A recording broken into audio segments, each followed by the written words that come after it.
purpose kung bakit na-separate kami. Diba? Kasi pangit naman na-separate kami, pero yung main ano namin, diba? Yung main goal namin kung bakit hiniwalay kami is nakalimutan na namin.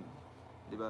Kaya yan pong naging title natin kasi we're focusing po sa charity talaga. Diba? Charity talaga. Kaya nga po every upload natin, mapababa man o mataas yung views niyan. No? And majority naman talaga mababa, no? Aminin natin. Kasi more on charity tayo. No?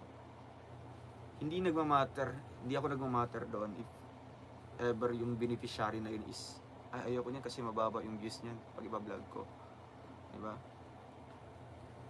Ayoko i-vlog yun kasi hindi yan, diba? Hindi yan makaka-create na, hindi yan makakatulong sa channel.